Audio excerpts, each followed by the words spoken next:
Good afternoon. This is Akashvani and I am Abhishek Mukhopadhyay with the Midday News.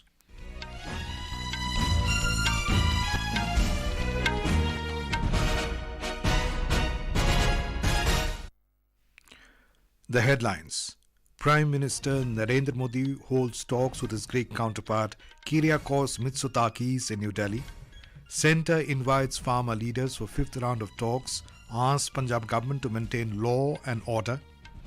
India and China hold 21st round of core commander level meeting for restoration of peace and tranquility in border areas.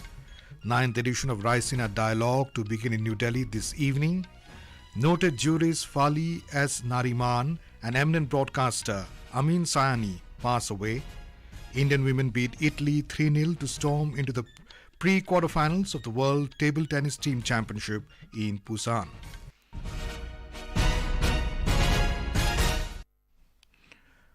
Prime Minister Narendra Modi and Greece Prime Minister Kyriakos Mitsotakis held bilateral talks in New Delhi today. Both the countries have agreed to take the bilateral trade to 2 times by the year 2030. He said new opportunities were explored during the meeting, ranging from agriculture, pharma, medical devices, technologies, innovation, skill development, space. He said shipping and connectivity is the highest priority areas. He said defense co-production and manufacturing can be fruitful for both the countries. हमने devices, technology, innovation, skill development और space जैसे कई क्षेत्रों में सहयोग बढ़ाने पर जोर दिया। हमने दोनों देशों के स्टार्टअप्स को भी आपस में जोड़ने पर चर्चा की। शिपिंग और कनेक्टिविटी दोनों देशों के लिए उच्च प्राथमिकता के विषय हैं। हमने इन क्षेत्रों में भी सहयोग को बढ़ाने पर विचार विमर्श किया। The Greek Prime Minister is on a 4-day state visit to India. He will be the chief guest and the keynote speaker at the 9th Raisina Dialogue to be held from today till the 23rd of February in New Delhi. He will also visit Mumbai before returning to Athens. Earlier, the visiting dignitary was accorded a ceremonial welcome at the forecourt of Rashtrapati Bhavan this morning. He also paid tributes to Mahatma Gandhi at Rajghat. This is the first bilateral head of state or government level visit from Greece to India after 15 years. The last prime ministerial visit from Greece to India took place in 2008. Prime Minister Narendra Modi will inaugurate the 9th edition of the Raisina Dialogue in New Delhi today. The Greek Prime Minister will be the chief guest and keynote speaker. The 3-day Raisina Dialogue will witness participation of representatives from over 100 countries, including ministers, former heads of state and heads of government, military commanders, captains of industry, technology leaders, academics, journalists and scholars on strategic affairs. Our correspondent has filed this report. The Raisina Dialogue is India's flagship conference on geopolitics and geoeconomics. It is committed to addressing the most challenging issues facing the international community. The theme of this edition is Chaturanga, Conflict, Contest, Cooperate, Create. Over the course of 3 days, decision makers and thought leaders of the world will engage each other across conversations in various formats over 6 thematic pillars. These include tech frontiers, regulations and realities, peace with the planet, invest and innovate, and war and peace, armories and asymmetries. Suparna Saikia, Akashvani News, Delhi. Union Agriculture Minister Arjun Munda today said the government is ready to discuss all the issues including MSP demand, crop diversification, stubble issue, FIR in the next round of talks with the protesting farmers. In a social media post, the Agriculture Minister invited the farmer leaders for the 5th round of discussion. He also urged the protesting farmers to maintain peace. The centre has asked Punjab government to maintain law and order in the wake of farmers' agitation. Sources said Union Home Ministry has sent an advisory to the state government in this regard. Minister of State for Electronics and Information Technology Rajiv Chandrasekhar has said that the government will come out with a draft regulatory framework for artificial intelligence AI by July this year. Addressing the opening session of the 2-day NASSCOM Leadership Summit in Mumbai, the minister said that the government is working on a draft AI regulation framework that is set for release in June or July this year. No escaping the need for an alignment around the principles that will be the underpinning of this global framework. And India has offered to lead the charge on creating this draft framework. We expect to have a draft framework discussed, debated before June, July of this year and have a mid-year GPA summit. They will essentially be around this basic principle that every platform has to be legally accountable for any harm that it causes or enables. He added that the intention is to harness AI for economic growth and address potential risks. He added the government is determined to build AI-skilled individuals. The minister also highlighted the importance of a global governance framework that deals with the safety and trust of AI. The minister had earlier said that the government's approach to regulating AI includes establishing principles and a comprehensive list of harm and criminalities related to the technology. He added that the government preferred to provide clear standards for platforms that address concerns like bias and misuse during the model training rather than regulating AI at certain stages of its development. Regarding the increased use of the internet, he said that 900 million people who use it now will soon reach 1.2 billion. BJP today questioned the silence of opposition parties on the Sandesh Khali incident in West Bengal. Briefing media in New Delhi, party leader Ravi Shankar Prasad said, Congress leader Rahul Gandhi, who speaks on every subject, is also silent on this incident. He asked that if the parties don't even have the courage to say that what is happening in Sandesh Khali is unfortunate and shameful. The BJP leader said emergence of patent assault, humiliating treatment and sexual assault of women in Sandesh Khali is a shame on the society and democracy.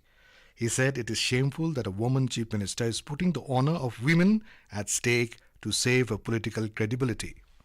क्या छुपाना चाहती है ममता जी और क्यों छुपाना चाहती है ममता जी? एक महिला मुख्यमंत्री अपनी साख पॉलिटिकल साख बचाने के लिए महिलाओं की इज्जत को दांव पर लगा रही है। और क्या हो गया है? क्या आज उनका अत्याचार, पुलिस का दमन, सीपीएम के दमन से भी आगे निकल गया है? कभी ममता जी अपने अंतर विवेक पर कुछ सोचती हैं क्या? ये हम जरूर कहना चाहेंगे। In Uttarakhand, the Viksit Bharat Sankalp Yatra has reached all 7,795 Gram Panchayats of the state. The Yatra commenced on the Tribal Pride Day, November 15th. Over 20,30,000 people participated in the programs organized during the Sankalp Yatra. We have more from a correspondent. The unwavering enthusiasm of the people of Uttarakhand towards the ongoing Viksit Bharat Sankalp Yatra has inspired the organization of additional programs across the state. Over 20,30,460 individuals have actively participated in these events, with notable 3,06,000 hailing from Almora district, marking the district's remarkable engagement in the initiative. In various programs, over 12 lakh people have pledged to contribute to India's development by 2047. Additionally, 19,964 beneficiaries shared their stories under Meri Kahani Meri Jumani. Sanjeev Sundaryal, Akashvani News, Dehradun.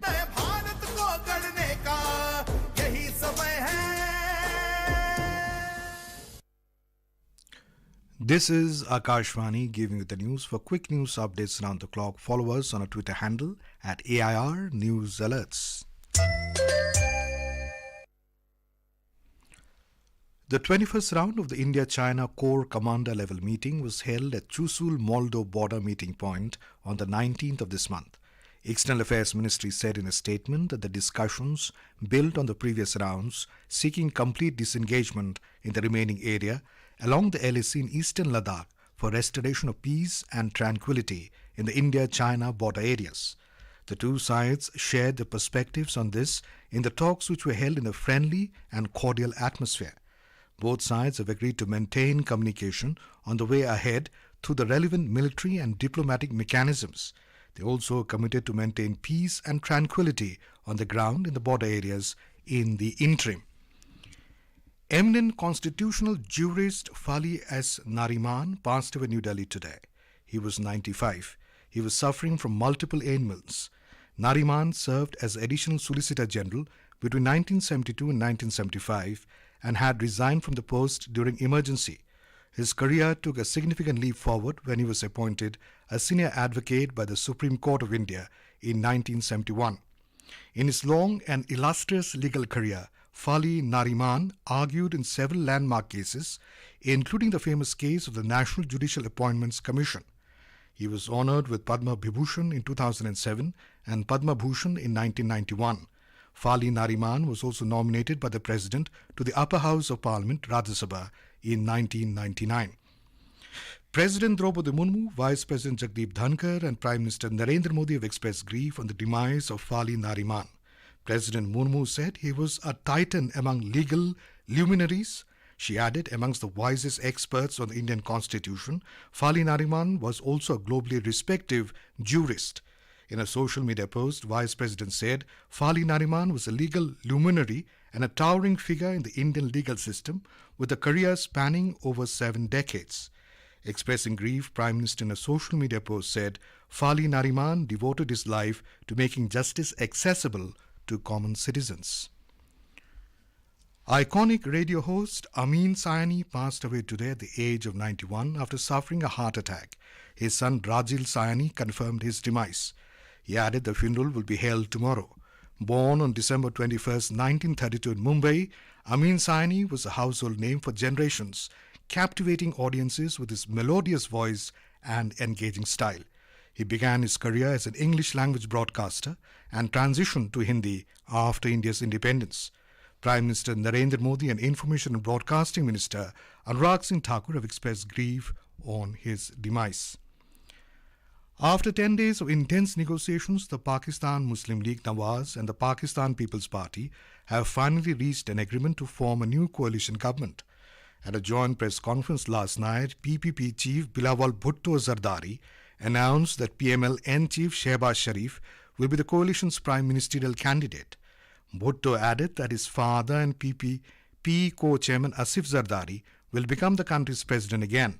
He also said that former Prime Minister Imran Khan's Pakistan Tehreek-e-Insaf and Sunni Ittehad Council failed to achieve a simple majority in the parliament. On to sports. In the World Table Tennis Team Championships 2024, the Indian women's team beat Italy 3-0 to storm into the pre-quarterfinals in South Korea's Busan today. Manika Batra, Srija Akula and Aihika Mukherjee, who led India to victory against Spain yesterday, were crucial to the team's triumph against Italy. Batra and Akula won their respective matches 3-0, while Mukherjee dropped just one set, winning 3-1 to help India qualify for the round of 16. On the other hand, the Indian men's team, who defeated New Zealand 3-0, advances to the round of 32 to face Kazakhstan. Harmeet Desai and Satyan Ganeshekaran dominated the respective clashes of the tie, while Manu Shah fought hard to seal the game. The quarterfinalists in both the men's and the women's categories will qualify for the 2024 Summer Olympics in Paris. In the men's FIH Hockey Pro League, India will take on Netherlands at the Birsa Munda Hockey Stadium in Rourkela, Odisha this evening. The match will begin at 7:30 p.m. In the last encounter in this league on the 11th of this month, India had defeated Netherlands 4-2 in the shootout after a 2-2 draw. The Indian team, led by Harmanpreet Singh, will definitely try to continue the winning streak against the world's number 1 team in today's game. BCCI has said that Indian fast bowler Jasprit Bumrah has been released from the squad for the 4th test match against England, scheduled to start on Friday in Ranchi, Jharkhand. The match will start at 9:30 a.m. The decision to release Bumrah was taken keeping in mind the duration of the series and the amount of cricket he has played in recent times. KL Rahul is ruled out of the 4th test due to fitness reasons. On the other hand, Mukesh Kumar has joined the squad in Ranchi, who was released from the squad for the 3rd test in Rajkot. And now, before we end the bulletin, the headlines once again. Prime Minister Narendra Modi holds talks with his Greek counterpart Kyriakos Mitsotakis in New Delhi. Centre invites farmer leaders for 5th round of talks, asks Punjab government to maintain law and order. India and China hold 21st round of core commander level meeting for restoration of peace and tranquility in border areas. 9th edition of Raisina Dialogue to begin in New Delhi this evening. Noted jurist Fali S Nariman and eminent broadcaster Ameen Sayani pass away. Indian women beat Italy 3-0 to storm into the pre-quarterfinals of the World Table Tennis Team Championships in Busan. And with that, we end the Midday News.